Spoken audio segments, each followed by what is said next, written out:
الحمد لله رب العالمين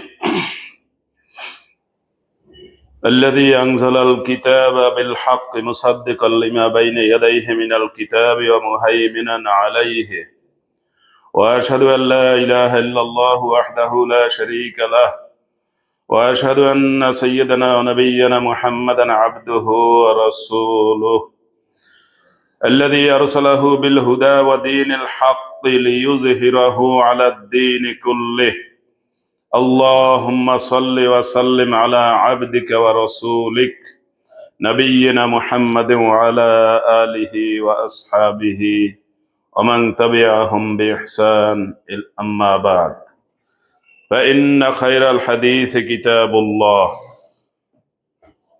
وخير الهدي هدي محمد صلى الله عليه وسلم وشر الأمور محدثاتها وكل بدعة ضلالة وكل ضلالة في النار أيها الإخوان الحاضرون المستمعون الكرام قد جاء شهر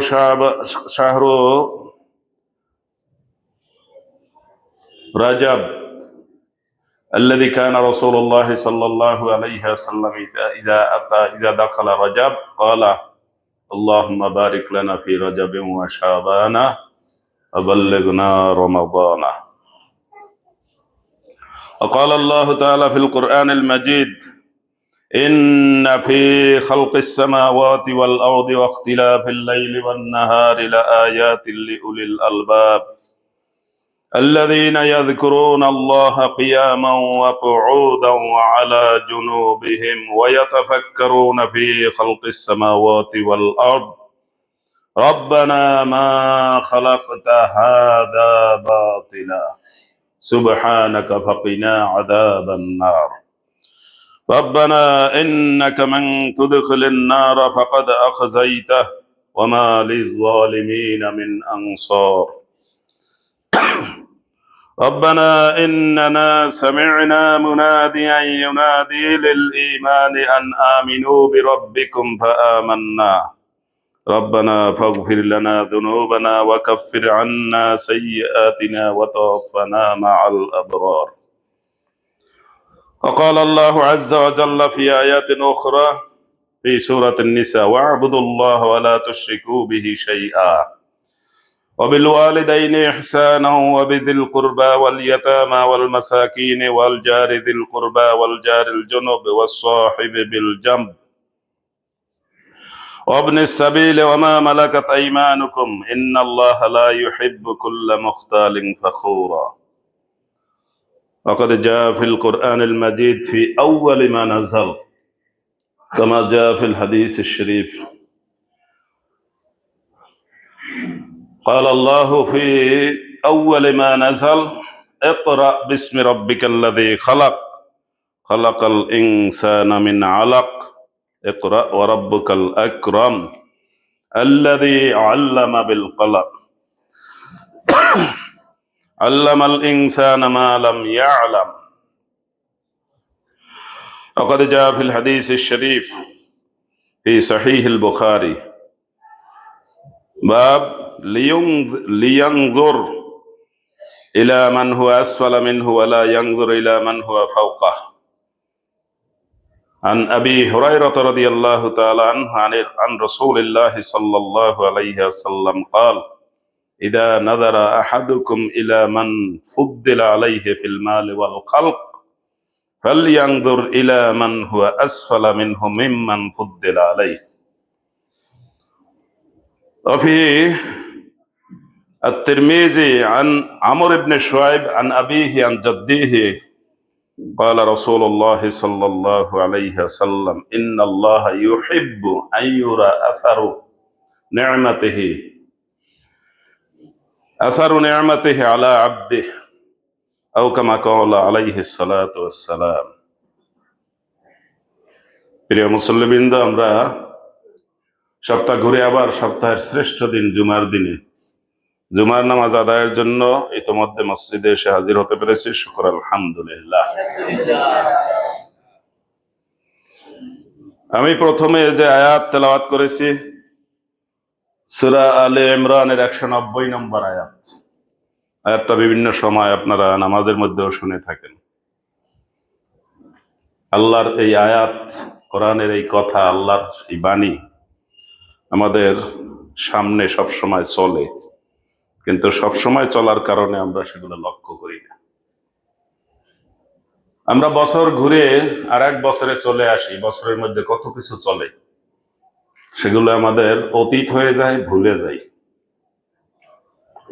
একটা সময় এমন থাকে বছরের মধ্যে আমাদের এই দেশে, এই ভৌগোলিক এলাকায়, যখন আমরা থাকি গরমে অস্থির, ফ্যানের বাতাস চলে, তারপর আমরা ঠান্ডা হতে পারি না।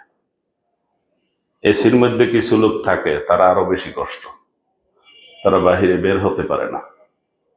এসির মধ্যে যতক্ষণ থাকে ততক্ষণ ভালো থাকে। এই জন্য ন্যাচারাল যেটা, নর্মাল যেটা, সেটাই ভালো, আর ওইটা ক্ষতিকর হয় অনেক ক্ষেত্রে। আবার এখন আমরা এমন একটা সময়, এখন আমরা পোশাক আশাক দিয়ে সুন্দরভাবে মুড়িয়ে আছি, মোজা পরেছি, জ্যাকেট পরেছি, সোয়েটার পরেছি, ঠান্ডা প্রতিরোধ করার জন্য যার যতটুকু তৌফিক আছে ততটুকু আমরা চেষ্টা করে আছি। এই যে এক সময় গরম আমাদের এই ভৌগোলিক এলাকায়, আর কিছু কিছু এলাকায় ঠান্ডা আমাদের চাইতে অনেক বেশি, মাইনাস। দুনিয়ার সর্বোত্তরে সুইডেন, নরওয়ে, ফিনল্যান্ড, এ সমস্ত দেশে রাস্তায় বরফ পড়ে থাকে, রাস্তায় গাড়ি চলতে পারে না। সকালে উঠে দেখে ঘরের দরজায় বাইরে বরফ, দরজা খোলা যায় না। সেখানেও মানুষ বাস করে, সেখানেও বাস করার ভালো উপকরণ আছে। আল্লাহ আমাদেরকে বলছেন, ইন্না ফি খালকিস সামাওয়াতি ওয়াল আরদি ওয়াখতিলাফিল লাইলি ওয়ান নাহারি লাআয়াতিল লিউলিল আলবাব। নিশ্চয় আসমান জমিন সৃষ্টি, দিন রাত্রের পরিবর্তন, জ্ঞানী লোকের জন্য এর মধ্যে রয়েছে বিরাট শিক্ষার বিষয়, চিন্তার বিষয়। আসমান জমিন সৃষ্টির বিষয়ে চিন্তা করে মানুষ কোনো কুল কিনারা পাবে না। অনেক বড় কিছু চিন্তা না করে নিজের চিন্তাই যদি করে, তাহলে সে দেখবে তার চিন্তার কোনো কুল কিনারা নাই, কিছু পাবে না। নিজে কোথা থেকে সৃষ্টি হয়েছে, যখন থেকে দেখে তখন থেকে দেখে যে একটু পানি থেকে সৃষ্টি হয়েছে। সেই পানিটুকুর কথা কোরআন মাজিদে কোথাও নাপাক বলে নাই, হাদিস শরীফেও কোথাও নাপাক বলে নাই, কিন্তু আনফরচুনেটলি আমাদের দেশে এটা নাপাক পানি নামে পরিচিত। কোরআন হাদিসের কোথাও এটাকে নাপাক বলে নাই। আল্লাহ বলছেন সূরা আম্বিয়া 30 নম্বর আয়াতে, ওয়াজআলনা মিনাল মাই কুল্লা শাইইন হাইয়িন আফালা ইউমিনুন। প্রাণ যার আছে, যাকে প্রাণী বলা হয়, যে বড় হয়, ছোট হয়, অথবা চলাফেরা করতে পারে, পারে না। গাছ চলাফেরা করতে পারে না, সেটার কি প্রাণ আছে না নাই? আছে। এটা আমাদেরকে রাসূলুল্লাহ সাল্লাল্লাহু আলাইহি ওয়াসাল্লাম অনেক আগে শিখিয়েছেন। কোরআন আমাদেরকে শিখিয়েছেন শুধু গাছ নয়, আমরা যেটাকে বলি জড় পদার্থ, সেটাও আল্লাহর জিকির করে। ওয়া ইম মিন শাইইন ইল্লা ইউসাব্বিহু বিহামদি রাব্বিক ওয়ালাকিন লা তাফকাহুনা তাসবিহাহুম। আল্লাহ বলেছেন কোরআনের আয়াত, ওয়া ইম মিন শাই, এমন কোন বস্তু নাই, ইল্লা ইউসাব্বিহু বিহামদি রাব্বিক, যেই বস্তু আল্লাহর তাসবিহ, আল্লাহর পবিত্রতা ঘোষণা করে না। বস্তু, আমরা যেটাকে বস্তু বলি, সেটাকে আমরা মনে করি এটার প্রাণ নাই, কিন্তু আল্লাহ বলছেন এমন কোন বস্তু নাই যেটা আল্লাহর তাসবিহ করে না, শ্রেষ্ঠত্ব, পবিত্রতা প্রকাশ করে না, এরকম নাই। ওয়ান নাজমু ওয়াশ শাজারু ইয়াসজুদান, লতা জাতীয় গাছ, কাণ্ড বিশিষ্ট গাছ, কিছু গাছ দাঁড়াতে পারে, বড় হয়, আগে উঁচু হয়ে দাঁড়ায়, তারপর ডালপালা ছড়ায়, শক্ত। আর কিছু গাছ দাঁড়ায় না, সে উঠেই লতা, লাউ গাছ, কুমড়া গাছ, এই জাতীয় গাছ, এগুলোকে বলা হয় নাজম।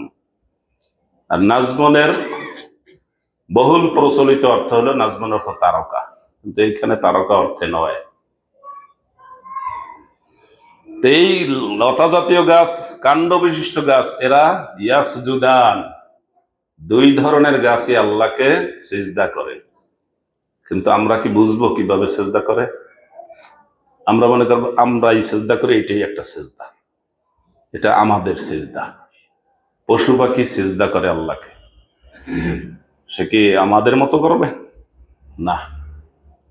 আল্লাহ তাকে যেভাবে আল্লাহর আনুগত্য করতে বলেছেন সে সেইভাবে করে, ফেরেশতাকে যেভাবে বলেছেন সেইভাবে সে করে। গাছ, লতা পাতা, অন্যান্য প্রাণী, যাকে যেভাবে আল্লাহ করেছেন সেভাবে, যাকে যে নিয়ম দিয়েছেন সে সেভাবেই করে। সুতরাং বিষয়গুলোকে সেভাবেই বুঝতে হবে। আমরা মানুষ, আমাদের মতো বুঝতে হবে না। আমার স্বভাব একরকম, আপনার স্বভাব আর এক রকম, দুই ভাইয়ের স্বভাব দুই রকম। একদম পরিষ্কার ভাবে আমাদের দেশে অনেক ঘরেই দুই ভাই আছে, রাজনৈতিক দিক থেকে দুই ভাই দুই দল করে, দুই দলের চরিত্র একদম পরিষ্কার, খালি খাই খাই, নাকি আরো কিছু? খাই খাই ছাড়া আছে? খালি রাজনীতি ধুয়ে ধুয়ে খাই, চরিত্র দুই রকম। সুতরাং আল্লাহর সৃষ্টি নিয়ে চিন্তা করবেন, দুনিয়া নিয়ে চিন্তা করবেন কোন সময়? নিজেকে আগে চিন্তা করেন, নিজের অস্তিত্ব ছিল কোথায়? দেখতেছি কোন জায়গা থেকে? যেখান থেকে পানি থেকে সৃষ্টি হয়েছে ওইখান থেকে দেখা শুরু হয়েছে, বোঝা শুরু হয়েছে যে আমি মাথা ভিতর থেকে আসছি, আর আমার থেকেও আবার আল্লাহ আর এক প্রজন্ম সৃষ্টি করতেছেন। এইখান থেকে দেখতেছি আপনি 500 বছর আগে কোথায় ছিলেন, চিন্তা করে কোনো কুল কিনারা পাবেন না। 1000 বছর আগে কোথায় ছিলেন, পাবেন না। সুতরাং ওই দিকে চিন্তা না করে যেটা সহজ চিন্তা সেটার দিকে তাকান। ওটা চিন্তা করলে আপনি তাড়াতাড়ি কি বলবেন সেটা আল্লাহ বলছেন সামনে। আল্লাহ বলছেন এগুলো চিন্তা করে করে আপনি যখন কোনো কোনো কুল কিনারা করতে পারবেন না, তখন কি বলবেন? রব্বানা মা খালাকতা হাদা বাতিলা, যে হে আমাদের প্রতিপালক, আপনি এগুলো অনর্থক সৃষ্টি করেন নাই, আমি চিন্তা করে কোনো কুল কিনারা পাই নাই। কিন্তু আপনার সৃষ্টি অনর্থক নয়। এই জন্য আল্লাহ বলছেন আসমান জমির সৃষ্টি নিয়ে চিন্তা করো। অখতিলাফিল লাইলি ওয়ান নাহার, দিন রাত, প্রতিদিন সূর্য ওঠে, প্রতিদিন চাঁদ ওঠে, দিনের পরিবর্তন হচ্ছে, স্বাভাবিক গতি চলছে চলছে, কিন্তু এর মধ্যেই আবহাওয়ার একটা পরিবর্তন হয়ে যায়, প্রচন্ড শীত আমরা অনুভব করতেছি। সৃষ্টিকার আল্লাহ। আবার প্রচন্ড গরম এক সময় চলে আসবে, এই ক্ষমতাকার।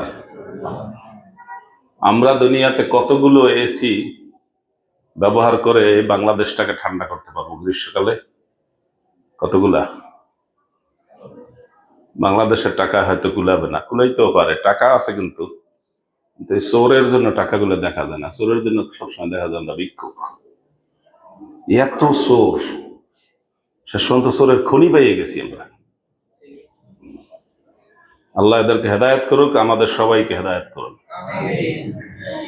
চুরি স্বভাব এমন, আমরা মনে করতেছি হালকা, কিন্তু আল্লাহ এই চুরির অপরাধে কি বিধান দিয়েছেন?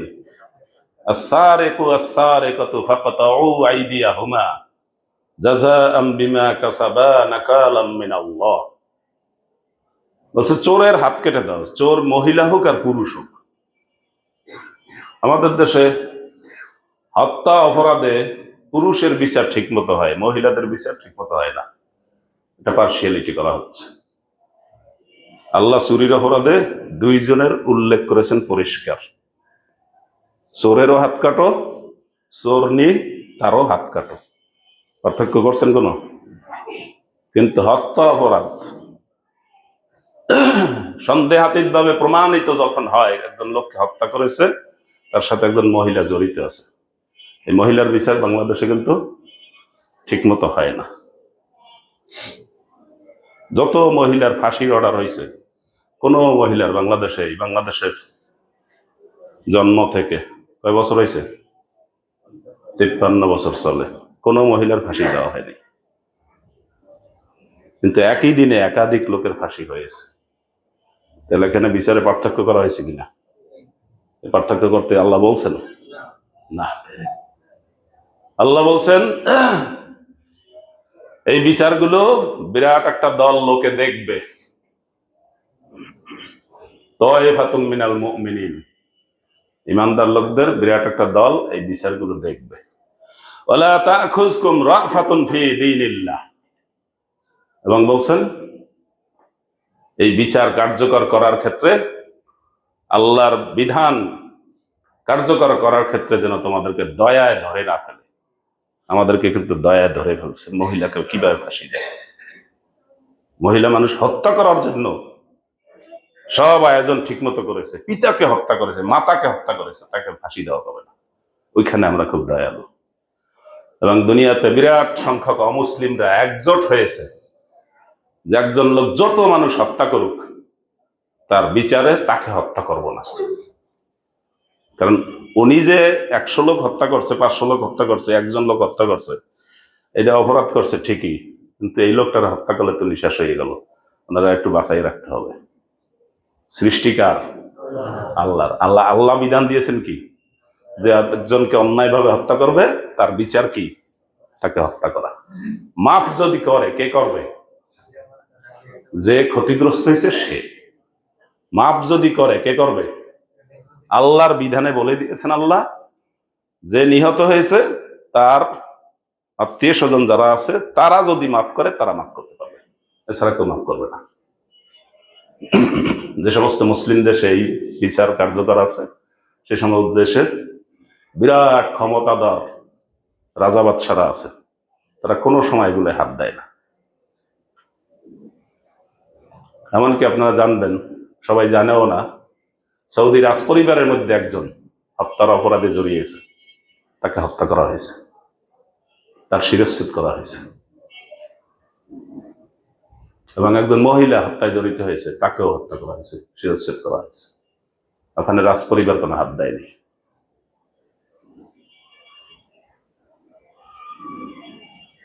আমাদের দেশে কিন্তু এই একটা অবিচার চলতেছে, আর সারা দুনিয়াতে অনেকগুলো দেশ একজোট হয়েছে যে একজন লোক অন্যায়ভাবে যত মানুষই হত্যা করুক, তাকে হত্যা করবো না আমরা।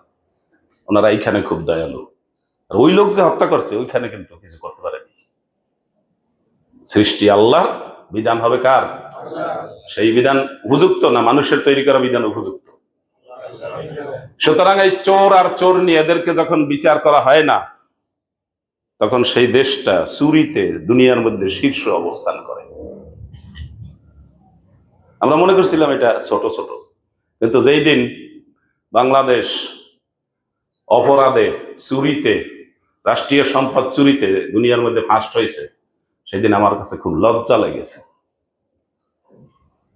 সেই সময় যদি আপনি বিদেশে কোথাও যেয়ে থাকেন, তখন এয়ারপোর্টে ট্রানজিট পয়েন্টে আপনাকে জিজ্ঞাসা করবে কোন দেশ, তখন আপনার নিজের দেশের নামটা বলতে সম্মান হবে।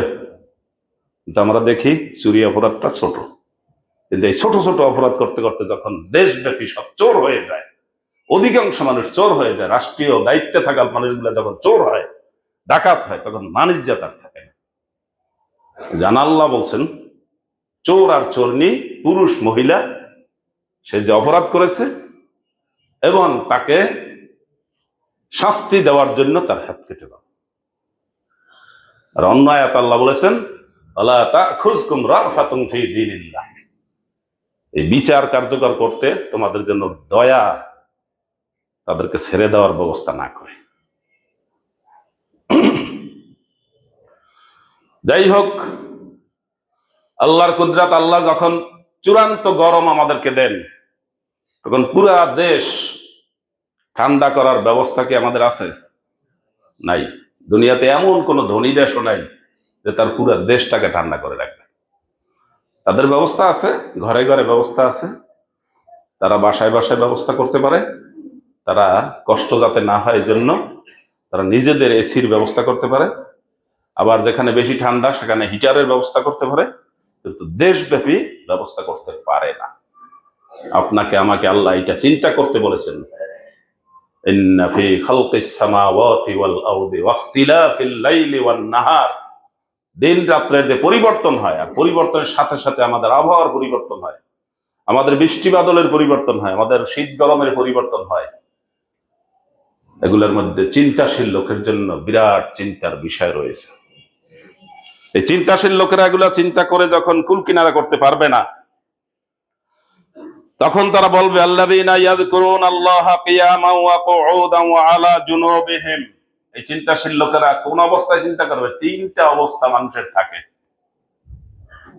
মানুষ সে হয়তো দাঁড়ানো থাকে, হাঁটে, অথবা সে বসা থাকে, বিশ্রাম নেয়, অথবা সে শোয়া থাকে।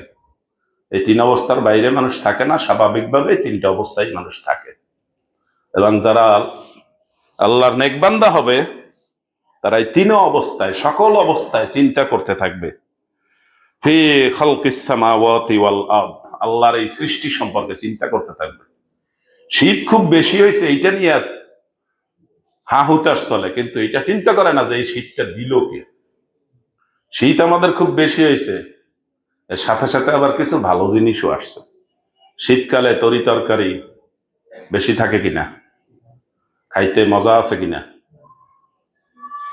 সেটা কিন্তু ভালো দিক। তরি তরকারি বেশি পাওয়া যায়, খাইতেও স্বাদ লাগে। গ্রীষ্মকালে তরি তরকারি কম পাওয়া যায়, খাইতেও বেশি সুবিধা লাগে না। শীতকালে খাদ্য অনেক সময় পর্যন্ত সংরক্ষণ করা যায়, স্বাভাবিকভাবে থাকে। দুপুরের খানা রাত্রেও খাওয়া যায়, কোনো নষ্ট হয় না। কিন্তু গ্রীষ্মকালে খানা তাড়াতাড়ি নষ্ট হয়।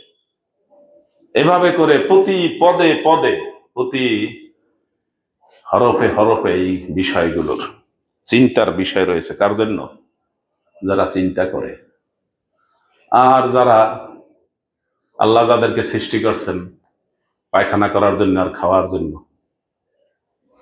তাদের কোনো চিন্তা আছে? তারা দুনিয়াতে আসছে দুইটা কাজ করার জন্য। ওয়ালাকাদ যারানা লিজাহান্নামা কাসীরাম মিনাল জিন্নি ওয়াল ইনস, আল্লাহ নিজেই বলছেন আমি দুনিয়াতে অনেক মানুষ জিন সৃষ্টি করেছি, তাদেরকে আমি অন্তর দিয়েছি, তারা এই অন্তর দ্বারা কিচ্ছু বোঝে না।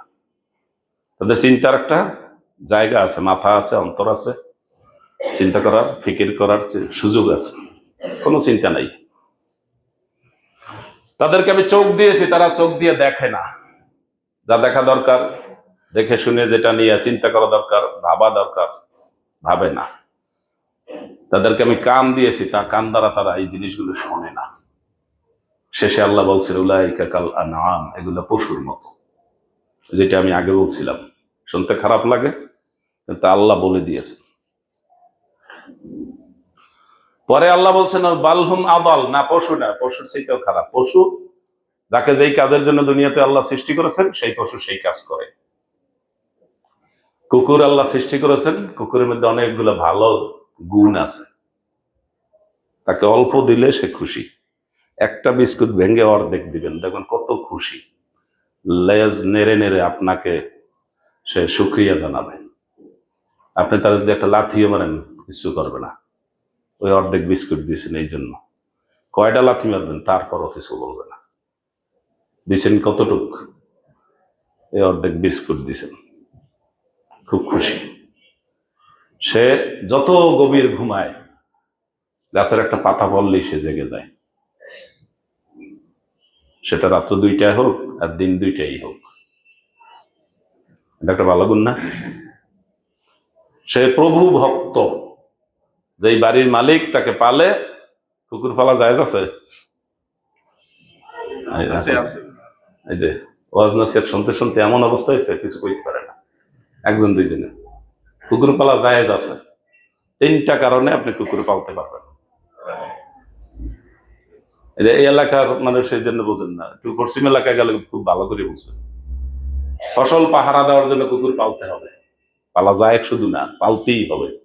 কারণ পশ্চিম এলাকায় আখ চাষ করে লোকেরা, এই আখের গোড়া শিয়ালে এসে কামড় দেয়, কামড়ায়, আমরা এই রস খাওয়ার চেষ্টা করে, আর গোড়ায় কামড় দিলে ওই আখটা পুরা নষ্ট হয়ে যায়, ভিতরে ভিতরে লাল হয়ে যায়। এই শিয়াল তাড়ানোর জন্য ওই এলাকায় কুকুর পালা কি ফরজ। মানুষে কি সারা রাত পাহারা দিতে পারবে? পারবে না। ট্রেনিং দিয়ে কুকুর ওখানে রাখা হয়, ওই আখের বাগানের ধারে কাছে শিয়াল আসতে পারবে না।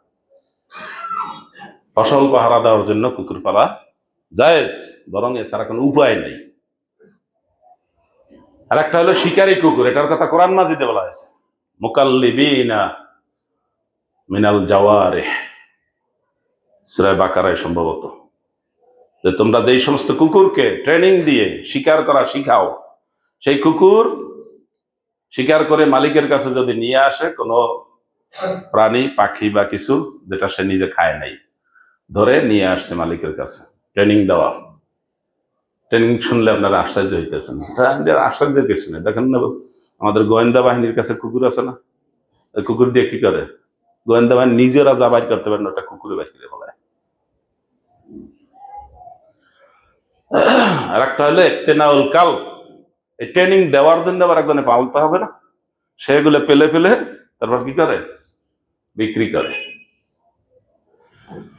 তো কুকুরের মধ্যে অনেকগুলা গুণ, সে ঘুমায় তাড়াতাড়ি উঠে যায়, প্রভু ভক্তি, তার মালিকের ব্যাপারে সে একদম বিনীত। কিন্তু আমাদের লোকেরা এবং বড়রা এবং ছোটরা সবাই আমরা না বোঝার কারণে আমরা কুকুরকে জুলুম করি। কুকুর যখন মেলামেশা করে তখন দুইটা দুই দিকে থাকে, এটা বড়রা ছোটদেরকে আরো উৎসাহিত করায়, ওদেরকে তখন পিটানোর জন্য, ওদেরকে তিরস্কার করার জন্য, হাসাহাসি করার জন্য। এটা কি ঠিক আছে? আল্লাহ ওর জন্য ওই কাজটা ওইভাবে করেছেন। আপনি হাসেন কেন? আপনি বোঝেন না, এই জন্য হাসেন। আল্লাহর সৃষ্টিকে আপনাকে যদি এরকম করে দিত, চিন্তা করেন, আল্লাহ আমাকে শ্রেষ্ঠ মানুষ হিসাবে তৈরি করেছেন, আমাকে এইরকম মানুষের সামনে এই কাজ করার জন্য সৃষ্টি করেন নাই। কিন্তু কুকুরের মতো কিছু মানুষ দুনিয়া তখন তৈরি হয়ে গেছে, তারা এইভাবে রাস্তাঘাটে এই সমস্ত কাজগুলো করে। সুতরাং বড়রা এ ব্যাপারে খুব সাবধান থাকবেন, কখনোই ওই অবস্থায় কুকুরকে ঢিল মারবেন না, লাঠি দিয়ে পিটিয়ে তাড়াই দিবেন না। আর ছোটদেরকে উৎসাহিত করেন যে এটা পিটা, ওদের কাজ ওরা করবে, ওদেরকে আল্লাহ ওইভাবে সৃষ্টি করছে। আপনি ওখানে হাসতেও পারবেন না, ওদের উপরে জুলুমও করতে পারবেন না, সবটাই আপনার জন্য কবিরা গুনাহ। হাসেন কেন? সৃষ্টিকার। আপনি একজন বিকলাঙ্গ মানুষ, তার চোখ সমস্যা, উত্তর দিকে চাইলে দক্ষিণ দিকে দেখে, আপনি তাকে দেখে হাসেন। আপনার চোখটা এরকম কে করতে পারে?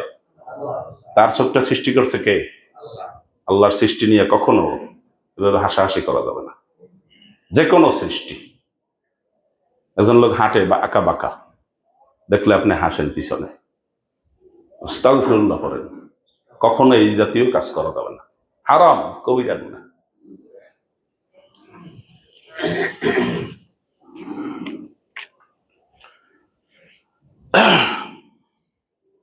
চলাফেরা, উঠা বসা, 3 অবস্থায় মানুষ থাকে। সর্ব অবস্থায় মানুষ যখন আল্লাহর সৃষ্টি নিয়ে চিন্তা করবে, তখন সে চিন্তা করে কোনো কুলকিনারা পাবে?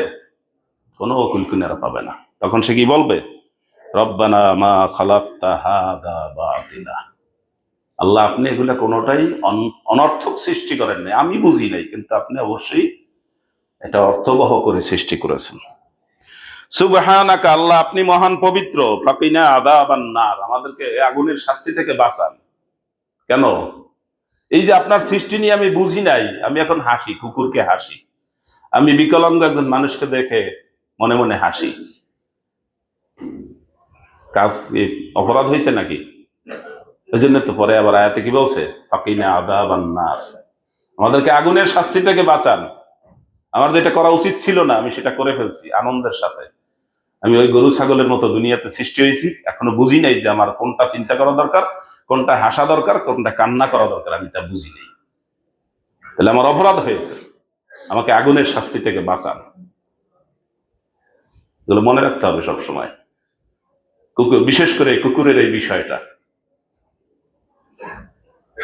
এই অবস্থা দেখলে অনেক লোকেই এই কুকুর নিয়ে খুব মজা করে। কোন প্রাণী হত্যার ব্যাপারে মজা করা যাবে না। আপনি মশা মারবেন, মেরে ফেলেন, মাছি মারবেন, মেরে ফেলেন, সাপ মারবেন, মেরে ফেলেন, কিন্তু সাপের কোমরে একটা পিটান দিয়া কোমরটা ভেঙ্গে এখন সাপ সামনেও যাইতে পারে না, পিছনেও যাইতে পারে না। এখন আপনি খেলা দেখতেছেন, মজা করতেছেন, সাপের সাথে কথা বলতেছেন, আর কামড় দিবা? কেমন মজা বুঝো? কি ফুর্তি করে কিনা লোকেরা? আল্লাহ কি বলেছেন? রাসূলুল্লাহ সাল্লাল্লাহু আলাইহি সাল্লাম বলেছেন আল্লাহর কথা, হাদিসে কুদসি, ইন্নাল্লাহা কাতাবা আলা কুল্লি শাইইন রাহমাতান। আল্লাহ প্রত্যেক কাজে, প্রত্যেক ক্ষেত্রে দয়া ফরজ করেছেন। দয়া করা কি ফরজ? তাহলে যাদেরকে ফাঁসি দেয় তাদেরকে কি করবে? দয়া করবে? দয়া করবেন যে ধারালো অস্ত্র দ্বারা তাদেরকে শিরচ্ছেদ করবে। ফাঁসি যে দেওয়া হয় সেটাও যাতে সে কষ্ট না পায়, একটা প্রসেস সেভাবে করে। রশিতে ঝুলে পড়বে, গলায় চাপ পড়বে, মরে যাবে। গলাটা আটকে গেলে সে আর তার অনুভূতি থাকবে না, যেটা নড়াচড়া করবে সেটা নড়াচড়া স্বাভাবিক করবি, যেহেতু শরীরের মধ্যে রক্ত মাংস ছিল। যেমন একটা তেজস্বী সার জবাই দিলে ওটা কি ঠান্ডা হয়ে যাবে? জবাই দেওয়ার সাথে সাথে ওটা ঠান্ডা হইতে 10 মিনিট, 15 মিনিট, 20 মিনিট সময় নিবে। কিন্তু আমাদের লোকেরা কি মনে করে, ওটার পায়ের রগ কাটতে হইব, না কাটলে ঠান্ডা হবে না। পায়ের রগের ওই জায়গায় দিয়ে আর জীবন বাইরে হবে?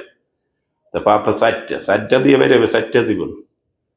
এগুলো মূর্খ লোক, এদেরকে যত বলি কিচ্ছু শোনে না, কারণ ওরা তো মসজিদে ঢোকে না। ঢোকে? যারা গরু জবাই দেয় সাধারণত, ওরা কি মসজিদে ঢোকে? আমার কথা শোনে? শোনেও না। আল্লাহ সকল ক্ষেত্রে দয়া ফরজ করেছে। ফাইদা কাতালতুম ফাআহসিনুল কিতলা, যখন তুমি কোনো প্রাণী যেটা তোমাকে কষ্ট দিতে পারে, কীট পতঙ্গ, সাপ বিচ্ছু, তুমি এটাকে যখন হত্যা করবে, দয়া করে হত্যা করবে। দয়া করে হত্যা করা কিরকম? একবারে মেরে ফেলবে।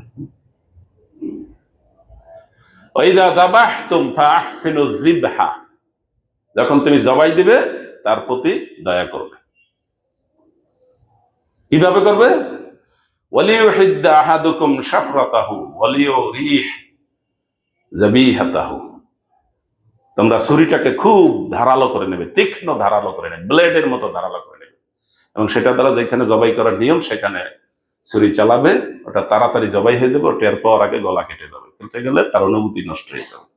এরপর যেটা নড়াচড়া করে ওটা কোনো অসুবিধা নেই। আর বোতা ছুরি দিয়ে জবাই দেয়, ছুরিও দৌড়ায় আর গলার চামড়াও দৌড়ায়। এরপর অর্ধেক কাটার পর এরপর আবার একজনে ধরিয়ে রাখে, আর একজনে দেখে আসতে আছে কিনা। এই কাজ করা যাবে না? করা যাবে না। জবাইয়ের সময় দয়া করতে হবে। দয়া কিভাবে? ছুরি সুন্দরভাবে ধারালো করে নেবে।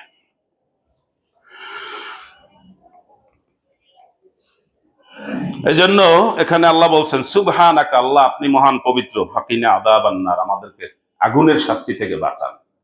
আমরা আপনার সৃষ্টি নিয়ে যা করছি এটা আমাদের করা ঠিক হয় নাই। কবিরা গুনাহ করেছি, হারাম কাজ করেছি, যা আমার করা উচিত না তা করেছি, মজা করছি। এই মজা করার লোক আমাদের সমাজে আছে কম না বেশি? তাইলে ঈমান এখনো ঢোকে নাই, ইসলাম এখনো ঢোকে নাই, ইসলাম শেখা হয় নাই, ঈমান শেখা হয় নাই। রব্বানা ইন্নাকা মান তুদখিলিন নারা ফাকাদ আখযাইতা, এরপর আবার বলছে আল্লাহ আমাদেরকে আগুনের শাস্তি থেকে বাঁচান। কেন? এই আগুনে যে ঢুকবে তার তো অবস্থা শেষ। ওয়া লিজ জালিমিনা মিন আনসার, এদের কোনো সাহায্যকারী থাকবে না। রব্বানা ইন্নানা সামি'না মুনাদিয়ান ইউনাদি লিল ঈমান, আল্লাহ আমরা শুনেছি একজন ঘোষণাকারী ঈমানের দিকে আমাদেরকে ডাকে, মুহাম্মাদুর রাসূলুল্লাহ, আন আমিনু বিরাব্বিকুম, তোমরা তোমার রবের প্রতি ঈমান আনো। ফাআমান্না, আমরা ঈমান এনেছি। রব্বানা ফাগফির লানা যুনুবানা, আল্লাহ আমাদের ঈমান আনার পরেও আমাদের ত্রুটি বিচ্যুতি থাকতে পারে, আছে, আমাদের সেই ত্রুটিগুলো মাফ করে দিন। ওয়া কাফির আন্না সাইয়্যাতিনা, আমাদের ত্রুটিগুলো মুছে দেন। ওয়া তাওয়াফানা মাআল আবরার, আমাদেরকে ভালো মানুষের মতো, ভালো মানুষের সাথে মৃত্যু দান করেন। এই দোয়াগুলো আমাদের থাকা দরকার কিনা? এই আয়াতগুলো মুখস্থ আছে? সহজে সুন্দরভাবে একটা কথা বলি, যারা এখন লেখাপড়ার জীবনে আছো, ছাত্র, তুমি যেথায় লেখাপড়া করো, স্কুলে পড়ো, কলেজে পড়ো, মাদ্রাসায় পড়ো, ইউনিভার্সিটিতে পড়ো, তোমার যা যা কোরআনের সূরা, কেরাত, দোয়া, কালাম শিখা দরকার সেগুলো তুমি এখনই ছাত্র জীবনে শিখে নাও। বহু সময় আছে, তুমি এখন শিখতে পারো।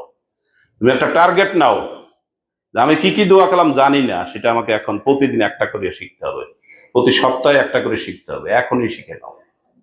জানাজার নামাজের দ্বারা কি পড়ে জিজ্ঞাসা করলে কিছু বলতে পারে না। নামাজের দ্বারা কি পড়ে সূরা ফাতিহা জিজ্ঞাসা করলে তাহলে বলবে হুজুর পরে বলি, এখন না। তোমরা যারা এখনো ছাত্র অবস্থায় আছো, মুখ এবং জিহ্বা এখনো ভালো আছে, যা পড়তে চাইবা তা পারবা, কিন্তু একটা সময় আসবে তুমি চাইলেও ঠিকমতো উচ্চারণ করতে পারবা না, সময় থাকবে না। শুনছে সবাই? ছাত্র যারা শুনছেন, স্কুলে পড়ো আর মাদ্রাসায় পড়ো, কলেজে পড়ো আর ইউনিভার্সিটি পড়ো, তুমি হিসনুল মুসলিম একটা দোয়ার বই আছে, এটা কেনো। আর কোরআন হাদিসের যত দোয়া তোমার নামাজে দরকার, দিন রাত 24 ঘন্টার মধ্যে যে নামাজ রয়েছে, এক এক নামাজে এক এক জায়গায় এক এক ধরনের দোয়া আছে, এবং সেই দোয়ার মধ্যে আবার কতগুলো ভালো দোয়া আছে যেটা আমাদের দেশে নাই। তার মানে বুঝতে পারছেন? যেমন আমরা জানাজার দোয়ায় পড়ি একটা, সেটার সাথে ভালো একটা দোয়া মুসলিম শরীফ হাদিসে আছে, ওইটা আমাদের দেশের লোকেরা জানে না। আল্লাহুম্মা গফির লাহু ওয়ারহামহু ওয়াআফিহি ওয়াআফু আনহু।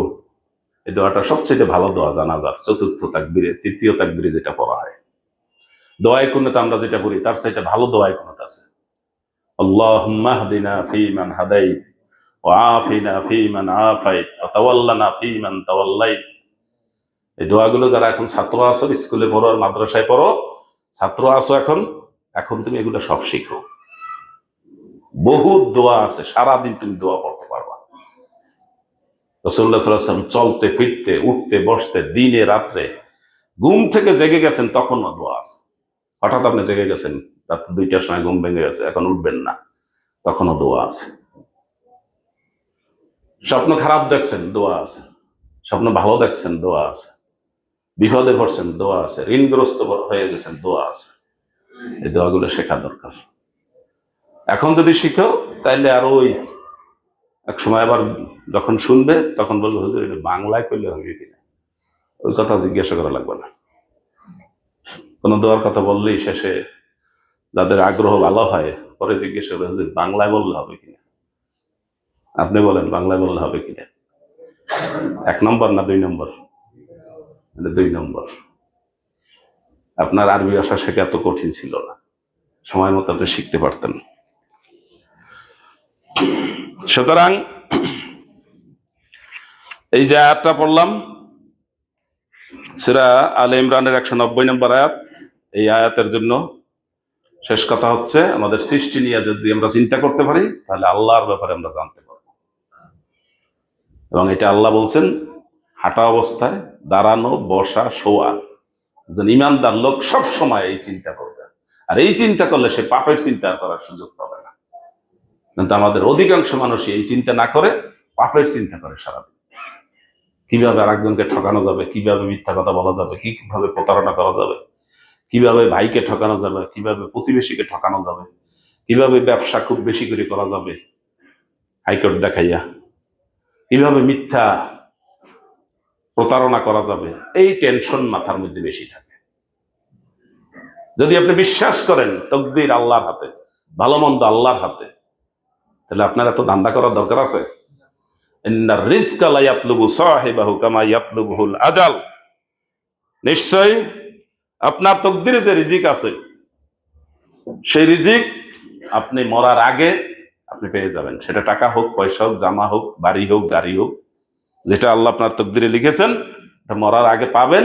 মৃত্যু যেমন আপনার আসবে ওইটাও আসবে। সুতরাং খামসাখামসি করার দরকার নেই, স্বাভাবিক থাকেন, চেষ্টা করেন। পাখিরাও চেষ্টা করে, পাখিদের উদাহরণ বারবার শুনছেন না? সকালবেলা খালি পেটে বের হয়, সন্ধ্যাবেলা ভরা পেটে আসে। সে কি বসে থাকে, জিমায়, ঘুমায়? না, সে সারাদিন চেষ্টা করতে থাকে। এক জায়গায় গেছে, লোকেরা তারাই দিছে, আর এক জায়গায় গেছে। আর এই ক্ষেত্রে মনে রাখতে হবে যে হাদিসটি আমি বলেছি, রাসূলুল্লাহ সাল্লাল্লাহু আলাইহি ওয়াসাল্লাম বলেছেন, ইযা নাযারা আহাদুকুম ইলা মান ফুদ্দিলা আলাইহি ফিল মালি ওয়াল খালক। সম্পদের দিক থেকে এবং সৃষ্টির দিক থেকে আল্লাহ একজনকে অনেক সম্পদ দিয়েছেন, আপনি এটা দেখছেন। আল্লাহ একজনকে অনেক সুন্দর করেছেন, তার বডি কনস্ট্রাকশন, তার চেহারা, তার হাত পা, তার চলাফেরা, তার কথাবার্তা এত সুন্দর, তার সাথে বসে কথা বলতে মনে চায়। এটা যখন আপনি দেখবেন, তখন আপনি ফালিয়ানজুর ইলা মান হুয়া আসফালা মিনহু মিম্মান ফুদ্দিলা আলাই, আপনি এটার বিপরীতটাও দেখবেন। অনেক সম্পদওয়ালাকে দেখছেন, অনেক দরিদ্র লোককে দেখেন। তাহলে আপনি কোন অবস্থায় আছেন শুকর করতে পারবেন। অনেক সুন্দর একজন মানুষ দেখছেন, কুৎসিত একজন মানুষ দেখেন, যার চেহারার দিকে একবার তাকাইলে দ্বিতীয়বার আর তাকাইতে মনে চায় না, ওই দিকে তাকাইলে আপনি কি করতে পারবেন? নিজেরটা শুকর করতে পারবেন যে আমি ওই লোকের চাইতে অনেক ভালো আছি, আলহামদুলিল্লাহ। হাদিসটা মনে থাকবে। আর একটা হলো ইন্নাল্লাহা ইউহিব্বু আন ইউরা আসারু নি'মাতিহি আলা আবদিহি, তিরমিজির হাদিস, যে আল্লাহ তাআলা বান্দাকে যে নিয়ামত দান করেছেন, আল্লাহ খুশি হন এই নিয়ামতের প্রভাব আপনার মধ্যে যদি দেখা যায়, তাহলে আল্লাহ খুশি হন। আল্লাহ আপনাকে অনেক ধন সম্পদ দিয়েছেন, আপনি সুন্দর একটা জামা পরিধান করবেন। আপনাকে আল্লাহ অনেক ধন সম্পদ দিয়েছে, আপনি সুন্দর একটা বাড়িতে থাকবেন। আপনাকে অনেক ধন সম্পদ দিয়েছে, আপনি সুন্দর বাজার করবেন, পরিবারের সদস্য নিয়ে ভালো খাবেন, মেহমান আসলে ভালো মেহমানদারি করবেন। এটা আল্লাহ চান। এটার বিপরীত আপনি যদি কিপটামি করেন, তাহলে আপনি নিয়ামতের অশুকরি করেছেন। অনুরূপ ভাবে আল্লাহ আপনাকে অনেক দিয়েছেন, এই শীতে অনেক মানুষ কষ্ট করে, আছে কিনা? আপনার একটু মনে করা দরকার না, আমার তো কম্বল অনেকগুলা ইসের উপরে আছে, কিন্তু কতক লোক আছে একটা কম্বলও নাই, ওদেরকে সাহায্য করা দরকার কিনা? যদি আপনি সাহায্য করেন, তাহলে বোঝা যাবে আল্লাহ আপনাকে যে নিয়ামত দিচ্ছেন শুকর করতেছেন। আপনি মনের খুশিতে এটা দিবেন। আপনার পাশে একজন চিকিৎসা করতে পারে না, তাকে দিবেন। এখন বছর শুরু হয়েছে, অনেক গার্ডিয়ান তার ছেলে মেয়ে ভর্তি করতে টাকা পয়সা সমস্যা আছে, খাতা কলম কেনা, বই সরকার কিছু দিচ্ছে, তারপর অনেক বই খাতা কেনা লাগে কিনা, এগুলা যারা দিতে পারেন তারা চুপ করে থাকবেন? তাহলে কি নিয়ামত শুকর করা হবে? হবে না। আপনি মন খুলে এদেরকে সাহায্য করবেন। আল্লাহ আমাদেরকে তৌফিক দান করুন। হাদা মা ইনদি ওয়াল ইলমু ইনদাল্লাহ, সুবহানাকা লা ইলমা লানা ইল্লা মা আল্লামতানা ইন্নাকা আনতাল আলিমুল হাকীম।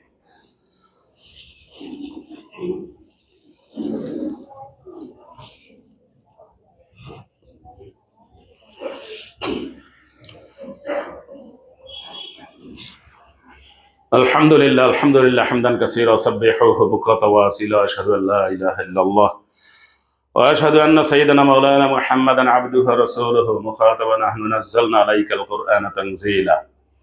ইন্নাল্লাহা ওয়া মালাইকাতাহু ইউসাল্লুনা আলান নাবী ইয়া আইয়ুহাল্লাযীনা আমানু সাল্লু আলাইহি ওয়া সাল্লিমু তাসলিমা।